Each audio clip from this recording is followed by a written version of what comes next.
الشيطان الرجيم بسم الله الرحمن الرحيم السلام عليكم ورحمة الله وبركاته بسم الله الرحمن الرحيم الحمد لله رب العالمين وصلى الله على سيدنا محمد وعلى آله وصحبه أجمعين سبحانك لا علم لنا إلا ما علمتنا إنك أنت العليم الحكيم أما بعد نويت التعلم والتعليم والتذكر والتذكير والنفع والانتفاع والإفادة والاستفادة والحث على التمسك بكتاب الله وسنة رسوله والدعاء إلى الهدى والدلالة على الخير ابتغاء وجه الله ومرضاته وقربه وثوابه سبحانه وتعالى. قال المصنف رحمه الله تعالى نفعنا الله بعلومه وبعلوم مشايخنا في الدارين آمين.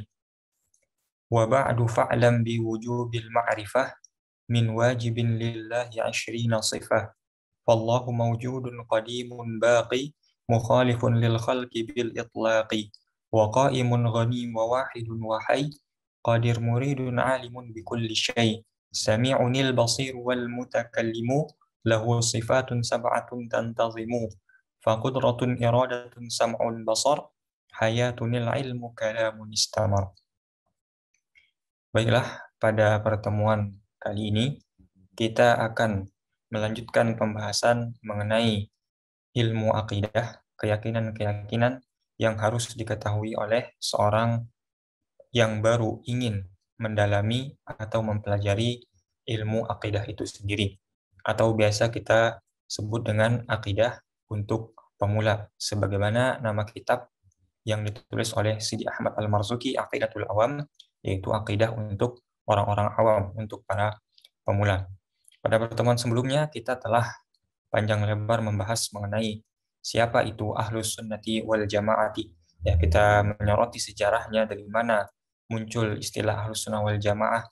Ya, lalu kita melihat fakta di lapangan bahwasanya banyak kelompok-kelompok yang ada di sekitar kita, ya, yang beragam, beraneka ragam, namun semuanya mengaku sebagai Ahlus Sunnati wal Jamaati. Namun pada pertemuan sebelumnya kita telah sepakati, kita telah tetapkan, ya, siapa itu kelompok yang dimaksud dengan Ahlus Sunnati wal Jamaati, ya, yang dijanjikan oleh Rasulullah atau yang dikatakan oleh Rasulullah SAW akan menjadi kelompok yang selamat seperti itu, ya. Dan kita berkesimpulan bahwasanya Ahlus Sunnati wal Jamaati adalah Al-Asy'ariyah wal Maturidiyah, yaitu yang mengikuti ajaran-ajaran dari Imam Abul Hasan Al-Asy'ari dan Imam Abu Mansur Al-Maturidi. Pada pertemuan sebelumnya kita juga sempat menyinggung mengenai hukum-hukum akal, ya, yang mana hukum akal ini berbeda dengan hukum syariat, ya, hukum syar'i, ya. Antara hukum akal dan hukum syar'i sama-sama memiliki cabang yaitu wajib, ya. Tetapi wajib pada hukum akal berbeda dengan wajib pada hukum syar'i. Ya. Hukum akal memaknai wajib sebagai pasti atau absolut, sementara wajib pada hukum syar'i berarti harus, ya. Dan kita kemarin juga sempat sedikit menyinggung mengenai sifat-sifat Allah Subhanahu wa taala, yang mana kita berkesimpulan bahwasanya Ahlus Sunnati Al-Asy'ariyati wal Maturidiyati, ya, tidak pernah membatasi sifat Allah dalam jumlah bilangan tertentu, ya. Tidak pernah Ahlus Sunnah Asy'ariyah dan Maturidiyah membatasi sifat Allah hanya pada bilangan tertentu, ya. Artinya Ahlus Sunnah Asy'ari dan Maturidi mengatakan bahwasanya sifat Allah itu banyak sekali, ya. Segala sifat yang mulia, segala sifat yang baik-baik itu ada pada Allah Subhanahu wa taala. Namun dari sekian banyak sifat-sifat Allah, dari sekian banyak hal-hal baik yang dijadikan sifat Allah, yang dijadikan sifat yang ada pada Allah, kita bisa klasifikasikan menjadi tiga kelompok, tiga pembagian sesuai dengan pembagian hukum akal, ya. Ada di antara sifat-sifat Allah itu yang statusnya wajib, ya. Ada sifat-sifat Allah itu yang berstatus mustahil, dan ada sifat-sifat Allah itu yang berstatus jaiz, ya. Apa bedanya? Ketika kita mengatakan sifat itu wajib, maka sama saja kita mengatakan bahwasanya Allah pasti bersifat itu. Nah, ketika Allah pasti bersifat itu, maka mustahil Allah bersifat lawan dari sifat itu. Ya. Kemarin misalkan kita contohkan Allah bersifat ada, maka mustahil Allah itu tidak ada. Ya. Jadi tidak mungkin lawan dari sifat yang kita katakan wajib itu ada juga pada Allah Subhanahu wa taala. Nah, lalu ada juga namanya sifat mustahil. Apa itu sifat mustahil? Yaitu sifat yang tidak mungkin ada bagi Allah Subhanahu wa taala. Nah, konsekuensinya lawan dari sifat ini pasti ada bagi Allah Subhanahu wa taala ya, karena sifat wajib dan sifat mustahil ini berlawanan ya. Ketika kita katakan sifat A itu wajib, maka bukan A itu mustahil. Ya, ketika kita katakan sifat bukan A itu mustahil, maka sifat A wajib ada bagi Allah Subhanahu wa taala. Yang ketiga ada namanya sifat jaiz. Nah, apa itu sifat jaiz? Ya, sifat yang boleh ada dan boleh tidak ada pada Allah Subhanahu wa taala ya. Atau dalam pengertian lain, ketika kita katakan Allah itu jaiz bersifat A, ya, apakah Allah itu juga boleh bersifat tidak A? Ya, apakah Allah itu mustahil bersifat tidak A? Ya, jawabannya adalah Allah itu selain boleh bersifat A, Allah juga boleh bersifat tidak A. Ya, seperti kita katakan kemarin, misalkan, apakah Allah itu Al-Mun'im? Ya, apakah Allah itu memiliki sifat pemberi nikmat? Iya, Allah bersifat Al-Mun'im. Ya, tapi apakah Al-Mun'im itu wajib bagi Allah? Tidak, tidak wajib bagi Allah. Ya, kenapa? Karena selain Al-Mun'im, ya, Allah juga boleh bersifat dari lawan al-mun'im itu, yaitu apa? Al-mu'adzib. Nah, dua sifat yang berlawanan, al-mun'im dan al-mu'adzib, kedua-duanya boleh ada pada Allah Subhanahu wa taala. Ya. Allah boleh bersifat al-mun'im, Allah juga boleh bersifat al-mu'adzib, ya. Maka sifat al-mun'im dan sifat al-mu'adzib ini keduanya merupakan atau termasuk ke dalam sifat jaiz bagi Allah, ya. Allah tidak wajib bersifat al-mun'im, maka Allah tidak mustahil bersifat al-mu'adzib, ya. Allah tidak mustahil bersifat al-mu'adzib, maka Allah tidak wajib juga bersifat al-mun'im. Nah, berbeda dengan sifat wujud ya, yang tadi kita sempat singgung. Nah, sifat wujud itu harus ada pada Allah ya. Ketika kita katakan Allah itu wajib bersifat wujud, maka Allah itu mustahil bersifat adam. Ya, kita hanya harus pilih salah satu. Allah itu wujud atau adam. Kalau Allah itu wujud berarti Allah ya tidak adam. Ya, kalau kita katakan Allah itu adam berarti Allah tidak wujud. Tidak bisa keduanya ada pada Allah, harus salah satunya. Nah, sesuatu yang ada pada Allah itu wujud dan menjadi sifat wajib, lawannya akan menjadi sifat mustahil. Makanya nanti ketika kita membahas sifat wajib itu ada sekian, ya, atau segala sifat wajib yang telah kita sebutkan nanti, ya, maka sebanyak itu juga sifat mustahil. Kenapa? Karena sifat mustahil ini adalah lawan dari sifat wajib seperti itu. Ketika Allah wajib bersifat seperti ini, maka lawan dari sifat ini itu mustahil ada bagi Allah Subhanahu wa taala. Sementara sifat jaiz, ya, Allah boleh saja bersifat yang demikian nanti, ya salah satunya seperti mun'im tadi. Dan Allah juga boleh bersifat lawan dari sifat al-mun'im itu, ya, al-mu'adzib. Ya. Nah, artinya dua sifat ini bisa ada pada Allah Subhanahu wa taala sehingga sifat jaiz ini tidak terbatas, banyak sekali, tidak bisa kita tinggalkan. Nah, namun dipermudah oleh para ulama dikumpulkan sifat-sifat ini menjadi satu kalimat yang bisa menghimpun semuanya. Apa itu? Fi'lu kulli mumkinin aw tarkuhu. Ya, mengerjakan segala hal yang mungkin bagi Allah atau meninggalkannya. Jadi Allah bisa melakukan itu atau meninggalkannya, terserah Allah Subhanahu wa taala. Tetapi kalau sifat wajib itu akal tidak bisa meniadakannya. Ya, sementara sifat mustahil akal tidak bisa mengadakannya. Ya, itu yang membedakan antara sifat wajib, mustahil dan jaiz seperti itu. Nah, apakah sifat wajib itu terbatas juga? Tidak. Ya, sifat wajib itu banyak juga. Ya, tidak hanya terbatas 20, tidak hanya terbatas 20. Ya, namun yang biasa kita yang dikumpulkan, yang telah dikumpulkan oleh para ulama itu sejumlah 20 sifatnya. Namun tidak menutup kemungkinan ada sifat ke-21, sifat ke-22 dan seterusnya, ya. 20 sifat ini saja yang kita dapati dari para ulama. Kenapa? Yang pertama karena 20 sifat ini yang disebutkan terus-menerus ya, berulang kali di dalam Al-Qur'an maupun dalam hadis ya. Artinya 20 sifat ini terus-menerus ya berulang kali disebutkan dalam nas seperti itu. Nah, yang kedua, 20 sifat ini bisa ya didapatkan atau diyakini oleh akal tanpa keberadaan nas sekalipun. Jadi tanpa kita buka Al-Qur'an dan Sunnah pun kita bisa meyakini Allah pasti bersifat ini. Contohnya seperti misalkan ada ya, sifat ada. Kita tidak perlu membuka dalil dalam Al-Qur'an Allah itu ada, apa dalilnya dalam Al-Qur'an, apa dalilnya dalam Sunnah, tidak perlu ya. Kenapa? Karena secara akal saja, secara naruriyah kita saja, kita bisa meyakini bahwasanya Allah itu pasti ada.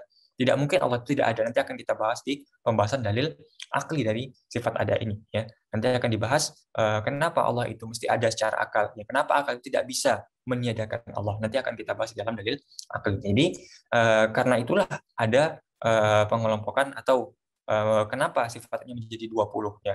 Kalau ada sifat ke-21 bisa jadi ada, bisa jadi silahkan ya. Kalau misalkan ada yang bisa menambahkan ya. Dan kalaupun ada yang mengatakan, oh ada kok sifat ke-21 ini misalkan. Nah, ya silahkan saja.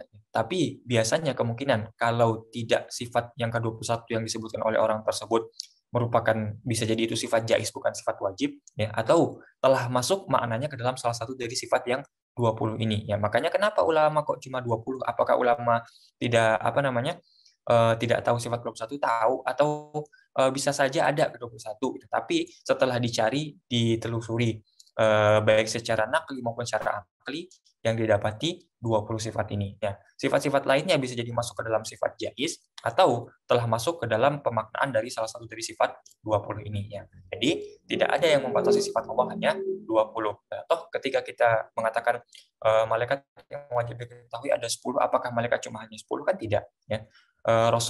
Nabi dan Rasul yang wajib diketahui 25, apakah jumlah Nabi 25? Kan tidak. Apakah jumlah Rasul 25? Kan tidak. Banyak sekali, lebih daripada yang kita wajib ketahui seperti itu. Nah, ini ya hampir-hampir mirip, tapi kaedahnya juga tidak serupa seperti itu ya. Bukan berarti kita cuma wajib tahu 20 ya. Kita juga wajib meyakini lebih daripada 20 itu kalau misalkan ada yang ke-21.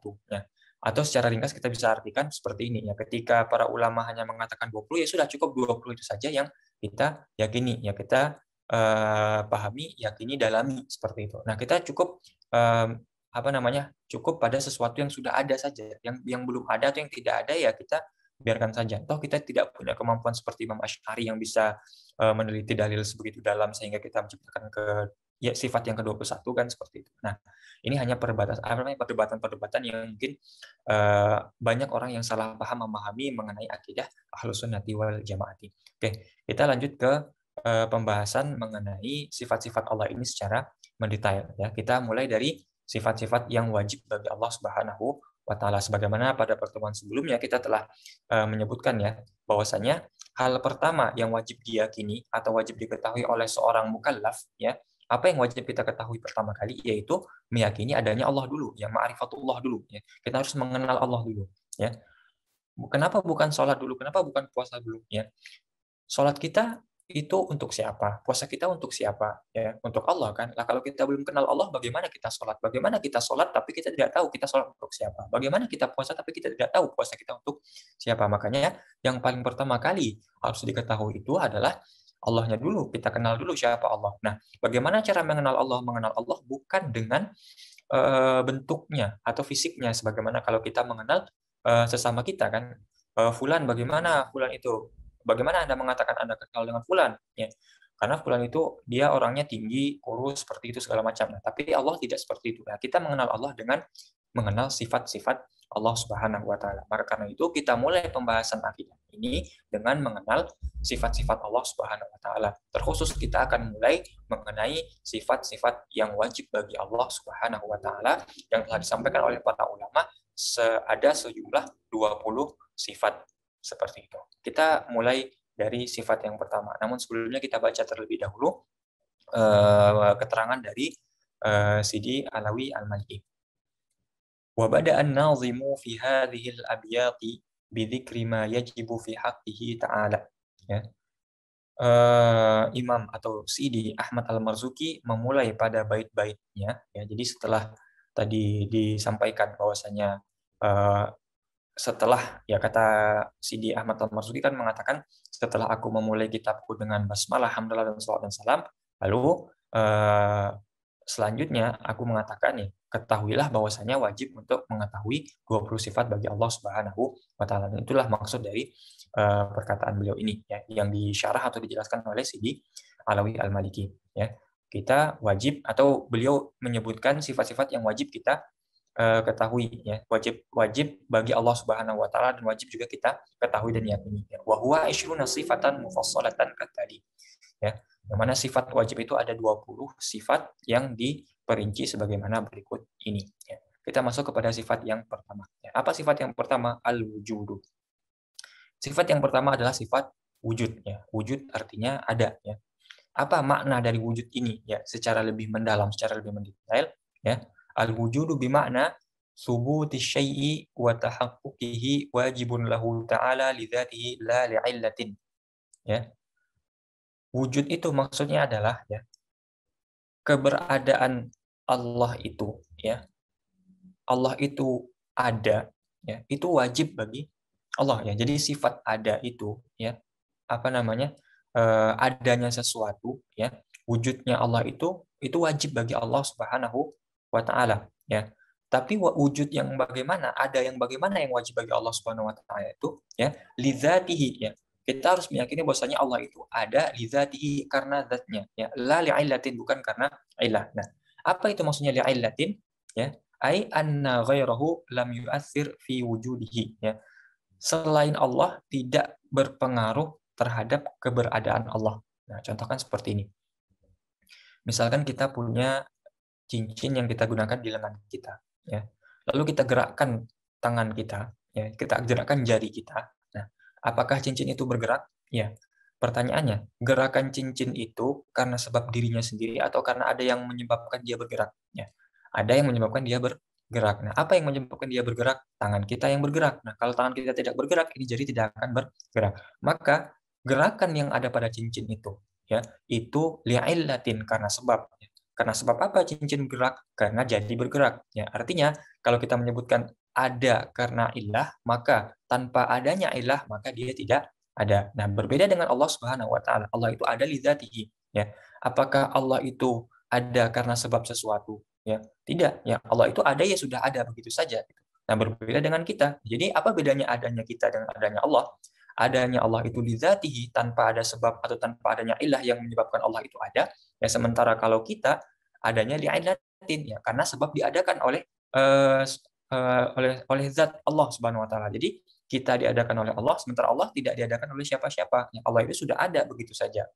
Ya. Nah, kalau seandainya Allah itu diadakan juga, berarti ya Allah bukan Tuhan. Ya, ada zat yang mengadakan adanya Allah juga, kan seperti itu. Nah, itu kan mustahil. Nah, makanya Allah itu tidak ada karena sebab ilah. Ya, Allah itu ada li dzati, karena sudah ada begitu, ya.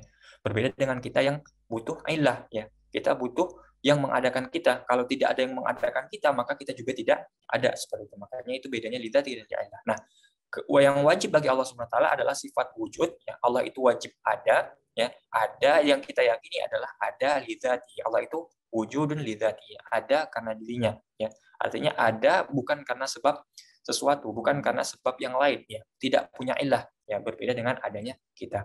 Amal wujudu ghairu dzati, ya, kawujudina. Ya, adapun wujud yang lain, ya. Apakah yang ada itu cuma Allah? Tidak, kita juga ada, kan. Nah, tapi kan wujud kita ghair dzati, ya, bukan karena diri kita sendiri, ya, bukan karena memang kita sudah ada begitu saja, tidak. Kita ada yang mengadakan. Nah, makanya kita tidak ghair dzati, tapi li'illatin, ya. Kewujudnya sebagaimana wujudnya kita, fahuwa bifi'li, ya, karena sebab Allah yang menciptakan kita, Allah yang membuat kita ada, ya. Jadi keberadaan kita itu karena Allah yang membuat kita ada. Nah, bahkan, ya, kata ada itu sendiri diadakan oleh Allah Subhanahu wa taala, ya. Tanpa ada kata ada, ya, tanpa Allah ciptakan kata ada, maka kata ada itu tiada, seperti itu, ya. Ini agak sedikit apa namanya, sedikit sulit dipahami, seperti itu. Tapi insya Allah dengan banyak kita mengulang pembahasan ini, dan kita nanti akan membahas mengenai dalilnya, kita akan bisa memahami secara mendalam mengenai makna ini, ya. Kita ulangi sekali lagi. Jadi sifat yang pertama bagi Allah adalah sifat wujud, ya, artinya sifat ada. Nah, adanya Allah itu apa atau bagaimana, ya? Adanya Allah itu lidzatihi, ya, karena zatnya, artinya tanpa sebab apapun, tanpa ada illah, tanpa ada yang menyebabkan Allah itu ada. Ya, Allah sudah ada begitu saja. Nah, berarti lawan dari ada yang begitu saja adalah ada karena sebab diadakan. Nah, siapa yang mengadakan? Allah Subhanahu wa taala. Nah, selain daripada Allah Subhanahu wa taala, maka adanya diadakan oleh Allah Subhanahu wa taala, sebagaimana kita yang ada di dunia ini. Bahkan dunia ini pun, ya, itu li'illatin, ya. Kalau tidak ada yang menciptakan, maka tidak ada. Ya, kalau yang menciptakannya tidak ada, maka tidak ada juga yang diciptakan, seperti itu. Ya, itu mengenai pembahasan mengenai sifat ada, seperti itu. Semoga bisa dipahami. Nah, Apa dalilnya ya yang mengatakan bahwasanya Allah itu ada ya? Apa dalilnya yang mengatakan bahwasanya Allah itu ada? Nah, kita akan membahas dua dalil di sini ya. Dua dalil artian yang pertama nanti ada dalil naqli. Ya, apa itu dalil naqli? Dalil yang kita ambil atau bersumber dari Al-Qur'an dan Sunnah. Kita akan ambil mana sih ayat Al-Qur'an yang mengatakan Allah itu ada? Ya, mana sih hadis Rasulullah SAW yang mengatakan Allah itu ada? Dan kita nanti juga akan menggunakan dalil akli. Ya, artinya akal kita saja bisa melegitimasi bahwasanya Allah bersifat ini ya, atau bersifat ada ini dalam pembahasan kita kali ini ya. Jadi dalil naqli dan dalil akli ini bisa kita hubungkan sehingga kita bisa menolak syubhat-syubhat yang datang dari luar.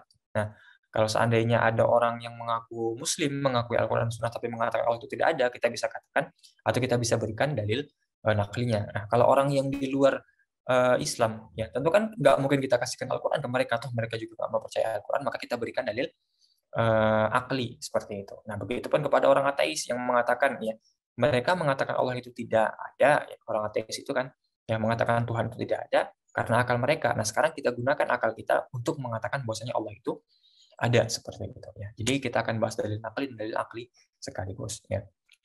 Di sini Sidi Ahmad Sidi Sayyid Alawi Al-Maliki memulai dengan dalil akli ya. Wa dalilu ala dzalika. Apa dalilnya Allah itu bersifat ada? Ya, apa dalilnya Allah itu bersifat wujud ya? Wujudu hadhil makhluqati. Adanya makhluk-makhluk ya. Adanya kita ini itu menunjukkan atau menjadi dalil adanya Allah ya. Kan kita ini sering biasa sebutkan ya. Apa buktinya atau dalilnya Allah itu ada ya? Adanya kita ya, adanya makhluk, adanya alam itu menunjukkan adanya Allah. Ya, itu juga yang disebutkan oleh Sidi Alawi Al-Maliki ya. Walau lam yakun subhanahu wa ta'ala maka nasyai'un minal khalqi. Kalau Allah itu tidak ada, maka tidak ada juga makhluk-makhluknya. Kita ini tidak ada kalau seandainya Allah tidak ada. Makanya keberadaan kita ini menjadi dalil, menjadi bukti adanya Allah Subhanahu wa taala. Nah, ini kan sering kita sebutkan, tetapi banyak orang yang belum paham mengenai mana apa maksudnya. Dalilnya Allah itu ada adalah keberadaan makhluk. Dalilnya Allah itu adalah keberadaan kita. Apa maksudnya? Nah, ini yang perlu kita perjelas di sini. Ya, apa maksudnya hal tersebut? Nah, untuk memperjelas hal ini, saya akan ceritakan sebuah kisah. Ya, kisah ini sudah lama sekali pada zaman kekhalifahan terdahulu. Ya, diceritakan bahwasanya ada seorang ateis, ya, orang yang tidak percaya Tuhan, yang tidak mengakui Tuhan itu ada, mendatangi khalifah. Ya. Lalu beliau mengatakan kepada khalifah, wahai khalifah, para ulama di wilayah kekuasaanmu atau para ulama di sekitarmu ini mengatakan bahwasanya Allah itu ada dan Allah lah yang menciptakan langit dan bumi ini. Nah, saya siap untuk meyakinkan mereka, ya, memahamkan mereka bahwasanya Allah ini tidak ada, ya, Tuhan itu tidak ada dan alam ini ada tanpa adanya pencipta seperti itu. Nah, mendengar hal yang seperti itu, lalu Khalifah berinisiatif membuat sebuah acara, ya, perdebatan terbuka, munadharah, ya, yang disaksikan publik, yang disaksikan oleh penduduk sekitar, ya, dibuatlah panggung, dibikin setnya sedemikian rupa untuk menjadi set perdebatan, lalu diundanglah seorang yang dianggap sebagai yang paling alim di antara mereka seperti itu. Nah, sebagian riwayat mengatakan atau sebagian kalangan mengatakan bahwasanya orang alim ini adalah Imam Abu Hanifah. Tapi terlepas dari siapa sebenarnya atau siapa hakikat dari orang yang berdebat ini, kita tidak perlu ributkan di sini. Yang penting adalah kita ambil ibrah pelajaran atau makna yang dikandung dari kisah ini. Ya. Jadi pada hari H munadharah, pada hari H perdebatan itu, ketika semua sudah berkumpul, ya, jadi masyarakat sudah berkumpul, khalifah sudah datang, lalu orang ateis ini sudah datang, tapi orang alim yang diundang oleh atau diajak berdebat ini belum datang, ya. Jadi orang alimnya datang terlambat sengaja atau tidak, ya, Allahu a'lam. Lalu setelah menunggu beberapa saat, akhirnya datanglah orang alim ini. Nah, ketika orang alim ini datang, ya, sebelum memulai perdebatan panjang lebar segala macam, bertanyalah orang ateis ini kepada orang alim ini kan, apa yang menyebabkanmu terlambat? Apa yang menyebabkanmu terlambat? Lalu dijawab oleh orang alim ini. Ya. Ketika aku ingin atau ketika aku menceritakan apa yang menyebabkanku terlambat, apakah engkau akan percaya dengan ceritaku? Kata orang alim ini. Ya. Lalu singkat cerita beliau menceritakan apa yang menyebabkannya terlambat. Jadi cerita beliau bagaimana kata orang alim ini, aku tinggal di seberang sungai, seberang sungai Tigris. Ya. Untuk sampai ke tempat ini aku harus melewati sungai. Nah, dan biasanya ada perahu-perahu atau sampan-sampan yang bisa membawa penduduk di seberang sungai Tigris menyeberangi sungai. Namun ketika aku ingin menyeberangi sungai untuk menghadiri acara ini, ya menghadiri perdebatan ini, aku tidak menemukan perahu yang dapat mengangkutku menyeberangi sungai. Ya.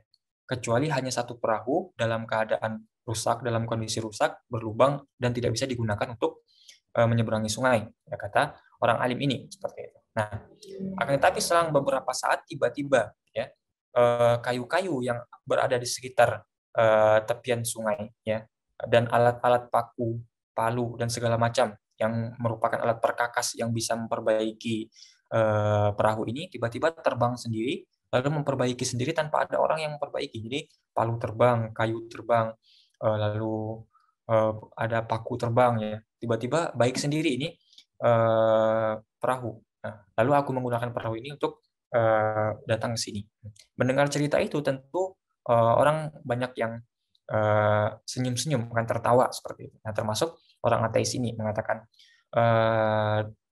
beliau tertawa lalu mengatakan kepada penduduknya, lihatlah ini orang yang kalian anggap sebagai orang yang alim ya menceritakan sebuah kedustaan kepada kita semua ya. Bagaimana mungkin palu bisa terbang sendiri, kayu bisa terbang sendiri ya atau paku bisa terbang sendiri atau bagaimana mungkin perahu bisa benar sendiri, baik sendiri dari semulanya rusak menjadi benar sendiri tanpa adanya orang yang membenarkan seperti itu. Nah, lalu dengan kecerdasannya orang alim ini mengatakan apa?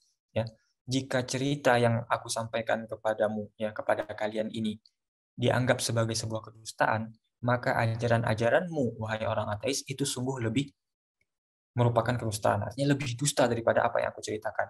Nah, kenapa begitu? Nah, kalau seandainya ya kapal atau perahu kecil yang begitu kecil saja ya kita secara logika mustahil mengatakan bisa baik sendiri, ya, bisa benar sendiri, ya. Alat-alat yang membenarkannya bisa terbang sendiri, artinya butuh sesuatu atau seseorang yang membenarkannya. Ya bagaimana dengan alam semesta ini? Ya, bagaimana dengan langit? Bagaimana dengan bumi yang sangat dahsyat, yang sangat teratur, sangat rapi, sangat baik ya.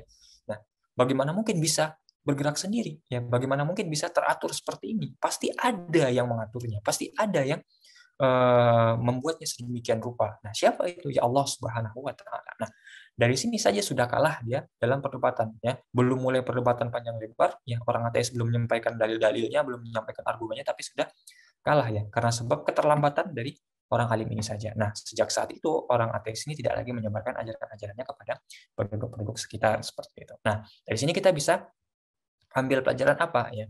Jadi apa maksudnya Allah itu ada, buktinya adalah adanya alam ini ya. Kita tidak bisa kan mengatakan bahwa sesuatu itu terjadi begitu saja. Ya, pasti ada yang menyebabkannya terjadi seperti itu. Pasti ada yang mengaturnya. Tidak mungkin perahu yang rusak tiba-tiba benar sendiri. Pasti ada yang membenarkannya. Nah, sedangkan hal sekecil itu saja kita harus meyakini, akal kita meyakini ada yang memperbaiki, ada yang melakukan sesuatu sehingga bisa jadi baik, bisa jadi benar, bisa jadi teratur. Ya, bagaimana dengan langit dan bumi ini? Ya, langit disusun sedemikian rupa, ya diatur sedemikian rupa, ya bumi diatur sedemikian rupa, ya kita ini disusun sedemikian rupa ya apakah mungkin terjadi begitu saja, apakah mungkin diatur begitu saja? Tidak, pasti ada yang mengatur, pasti ada yang membuat. Nah, itulah yang dimaksudkan apa buktinya alam ini sebagai bukti adanya Allah ya. Kita lihat saja alam ini yang teratur seperti ini ya, langit dan bumi yang diatur sedemikian rupa.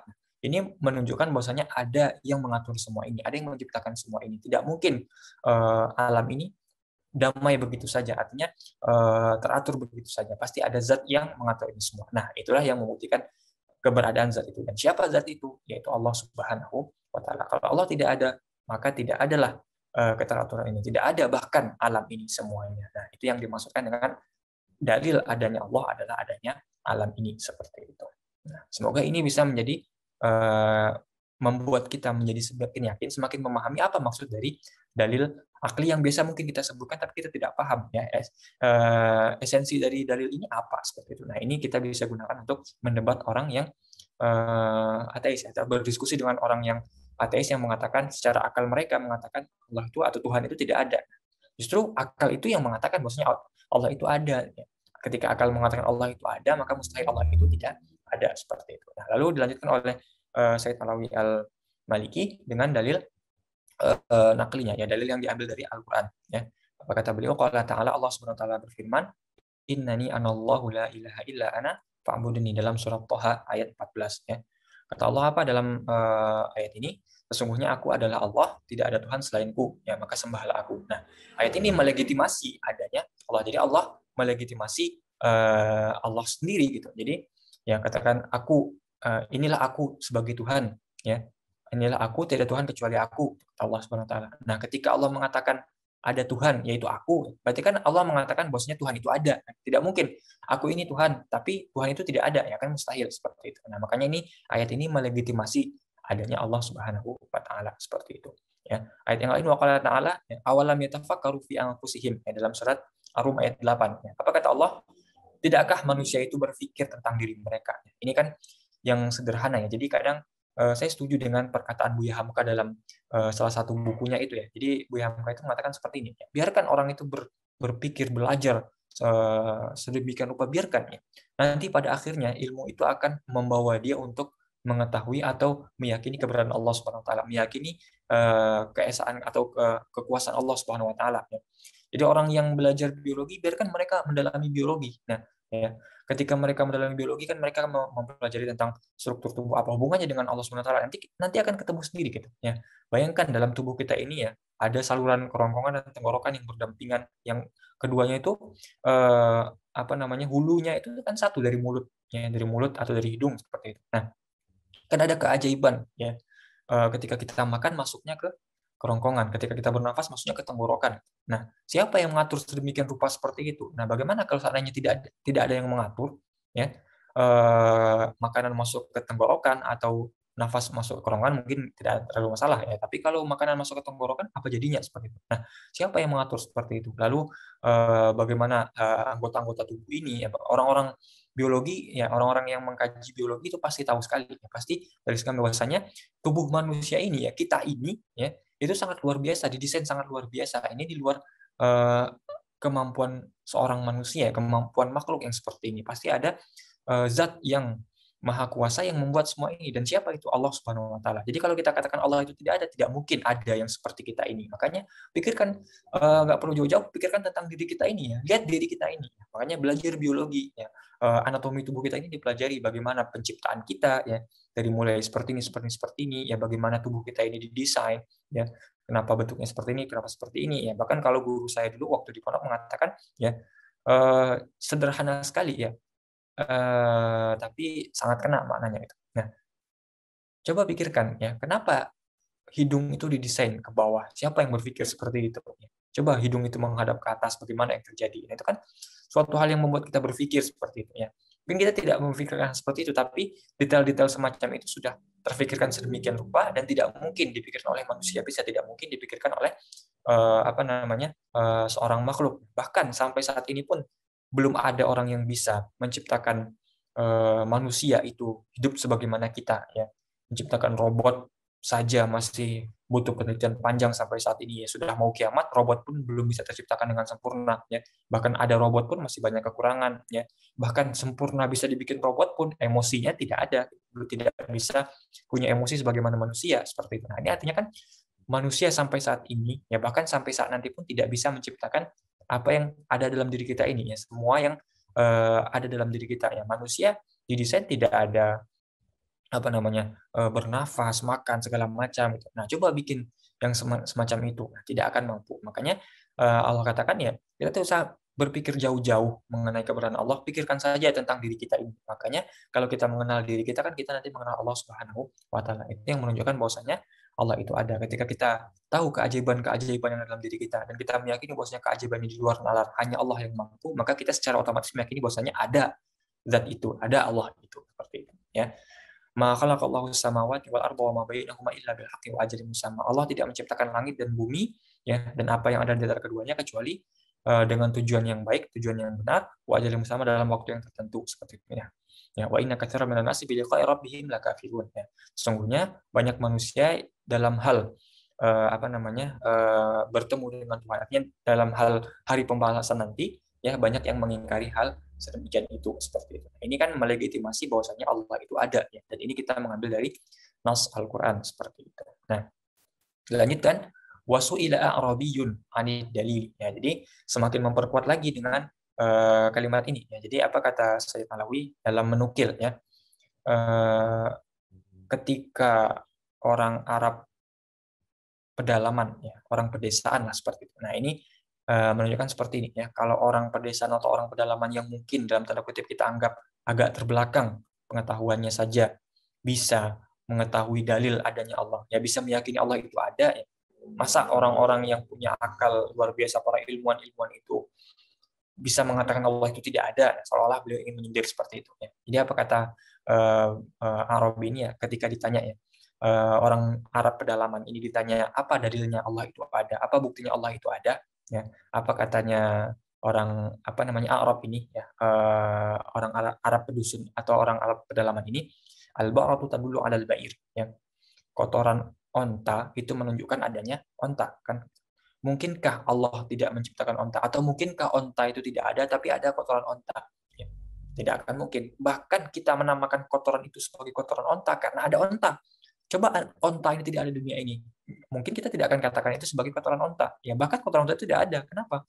Karena kotoran onta itu kan menunjukkan adanya onta. Ya, ya seperti itu. Nah, warausu alal hamir ya, kotoran keledai menunjukkan adanya keledai. Ya, kita katakan itu sebagai itu kotoran keledai. Kenapa? Karena kita meyakini adanya keledai. Kalau keledai itu tidak ada, tidak mungkin kita katakan ini kotoran keledai. Nah, keledai itu apa? Nah, kan tidak mungkin.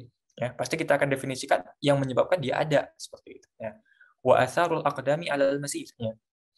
Jejak kaki menunjukkan bahwasanya ada orang yang berjalan di sana. Nah, ketika kita misalkan jalan di padang pasir ya, ada jejak langkah kaki. Nah, apa yang bisa kita ambil dari jejak langkah itu? Oh, berarti ada orang yang berjalan di sana. Tuh.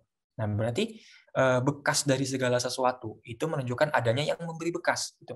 Nah, adanya kotoran onta menunjukkan adanya onta. Ya. Adanya kotoran keledai menunjukkan adanya keledai. Ya. Adanya jejak kaki menunjukkan adanya orang yang berjalan di atas jejak tersebut. Gitu. Nah, fasama dzatu abraj. Ya. Langit yang penuh dengan bintang-bintang ini. Wa ardun dzatu fijaj. Bumi atau tanah yang terbentang ini. Ya. Wa biharun dzatu amwaj. Ya. Lautan atau perairan yang ada ombaknya ini, penuh dengan ombak ini. Ya. Amma tadullu ala sani il hakimil qadiril alim, apakah tidak menunjukkan ya bahwasanya Allah itu atau keberadaan Allah ya. Bukankah hal ini menunjukkan bahwasanya ada ya as-sani, ada zat yang menciptakan sedemikian rupa ya, sedangkan kotoran onta bisa menjadi dalil adanya onta. Nah, sekarang langit yang bisa yang dibuat sedemikian rupa berbintang-bintang semacam itu ya. Hamparan bumi ini ya, bumi dihamparkan semacam ini ya. Bisa kita kalau di Indonesia kan ceritanya kita lemparkan kayu, batu bisa tumbuh apapun. Nah, itu siapa yang mendesain seperti itu? Siapa yang mengaturnya seperti itu? Ya, wabiharun dzatu amwaj. Ya. Lautan yang yang memiliki ombak sedemikian rupa seperti itu. Ya, bahkan kita mungkin sering main ke pantai, main ke laut, ya kita main dengan ombak, tapi suatu ketika ombak itu bisa sangat dahsyat sekali menghancurkan apa yang ada di sekitarnya. Gitu. Nah, siapa yang mengatur sedemikian rupa? Ya, ombak itu kadang bisa menjadi sahabat, bisa menjadi teman bermain, kadang bisa menjadi musuh, bisa menjadi bencana. Nah, siapa yang mengatur sedemikian itu? Ya, apakah hal ini tidak cukup untuk membuktikan bahwasanya ada as-sani'ul hakim ya, Maha yang menciptakan, Maha yang membuat, Maha yang sangat teliti mengatur sedemikian rupa, ya Qadir, Maha yang berkuasa atas segala ini dan Maha yang mengetahui bagaimana aturan yang baik itu seperti itu. Nah, ini kan sebenarnya menjadi sindiran ya. Kembali lagi tadi telah kita singgung bahwasanya ini menjadi sindiran ketika orang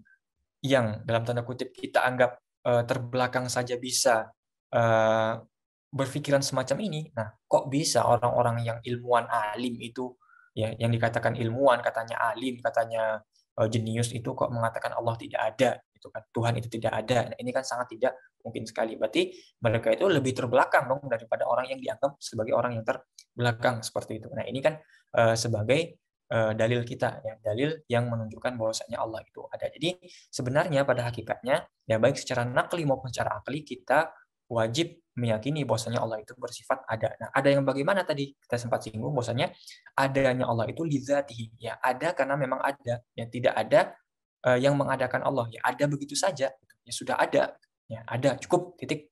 Nah, berbeda dengan kita, ya kita ini juga ada kan, iya kita ini ada, tetapi adanya kita li'illatin, karena ada yang mengadakan. Siapa yang mengadakan kita? Ya Allah Subhanahu wa taala. Kalaulah Allah tidak ada, maka kita juga tidak ada. Berbeda dengan Allah. Allah itu tidak ada yang mengadakan. Makanya Allah tidak butuh kepada yang mengadakan, sehingga Allah itu sudah ada. Ya, makanya Allah itu ada tanpa ada yang mengadakan. Kalau Allah itu diadakan, maka Allah itu bukan Tuhan. Kenapa? Karena Allah itu li'illatin. Sementara kalau Tuhan itu adanya harus lidzatihi, seperti lidzat, ya, karena zatnya Allah, ya, karena dirinya sendiri, seperti itu. Ya. Semoga bisa menjadi pemahaman kita. Ini sifat pertama yang wajib kita yakini bagi Allah Subhanahu wa taala. Jadi ketika kita katakan Allah itu ada saat ini, ya karena tadi sudah kita singgung dalil naklinya, dalil aklinya, ya, maka lawan dari sifat ada nanti pada pembahasan sifat mustahil yang pertama tentunya itu mustahil ada bagi Allah Subhanahu wa taala, seperti itu. Demikianlah pembahasan kita pada pertemuan kali ini. Semoga bisa menambah pemahaman kita sebelumnya, ya, yang sebelumnya kita hanya menerima dari orang ketika mengatakan Allah itu ada, kita juga mengatakan Allah itu ada, tapi kita tidak bisa meyakini secara diri kita tidak bisa memikirkan sendiri, ya, kenapa Allah itu ada, ya, apa buktinya Allah itu ada. Nah, semoga dengan pembahasan kita ini kita bisa mendapatkan hal seperti itu. Ya, kita sudah meyakini dari diri kita sendiri, dari dalam pikiran kita bahwasanya Allah itu ada karena ini, ya. Kenapa Allah itu harus ada? Ya karena ini, gitu. Ya. Kalau Allah tidak ada bagaimana? Ya, seperti itu. Nah, itulah yang dimaksud dengan sifat ada yang kita bahas pada pembahasan kali ini, yang kita masukkan dari pembahasan kali ini, seperti itu. Sekian yang dapat saya sampaikan pada pertemuan kali ini. Semoga ada manfaatnya. Saya tutup akhirul kalam. Wabillahi taufik wal hidayah. Wassalamualaikum warahmatullahi wabarakatuh.